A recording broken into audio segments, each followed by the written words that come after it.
Hey everyone, this is the OBSBOT TinyLite, and it's actually packed full of features, but one of the things that caught my eye was that it has 4K recording resolution, and that is actually pretty impressive because my old webcam is only supporting 1080p, for example. So in this video I wanted to compare the image quality of this to my smartphone that can record in 4K and one of my other 4K cameras as well, one of my proper cameras, and then you can make an informed decision about what to buy based on what you need to do. You know, do you need it for Zoom calls? Do you need it for streaming? Do you need it for content creation? And can you actually use this? Let's find out.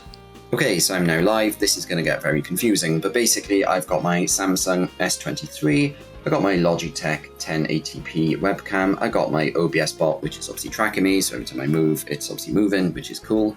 And then I've got my Sony camera, which is a crop sensor camera. And right now I've got some lighting on me. So I've got a small LED light there, and I've got another light there. In fact, I've gone overkill and I've got yet another light there. And the reason I'm showing that is this is what would be considered a well-lit scenario. So basically I'm going to come a little bit closer, and yeah, so I'm looking at my OBSBOT, which is in 4K. Now I'm looking at my Logitech, which is 1080p. And again, this is all well lit. Now I'm looking at my Samsung S23's lens, it's the one in the middle.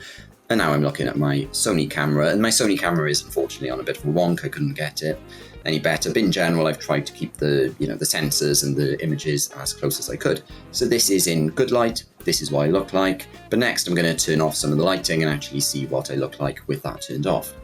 So that is this side light turned off, the smaller one, and yeah, this is what I look like. Do I look good? Do I look bad? I don't know. I haven't changed anything in any of these cameras, so apart from OBS, which naturally has auto exposure. Actually, let's turn that off. So if I turn off auto exposure on OBSBOT, that's with it off, that's with it on. So it doesn't make a massive difference, but that's the default. The point is I got the default settings across everything. So it's not like I'm, artificially trying to benefit OBSBOT or anything else. This is the normal settings. So that's with one of the lights off. Now I'm going to turn off the other one and see what that looks like. 1 minute. Right, so that is with that other light off. So now I'm overexposed. My background is way too bright compared to my face. So yeah, I'm overexposed. So I'm looking at my OBS one. Now I'm looking at my Logitech. Now I'm looking at my Samsung phone. And now I'm looking at my camera lens, my Sony one with the Sigma lens. What f-stop is it? f3.5. Yeah, not that you need to know that. But anyway, that is that. What happens if I turn off overexposure now on the OBSBOT? It goes like that. So in general, actually, I find the OBSBOT's image quality to be pretty damn good.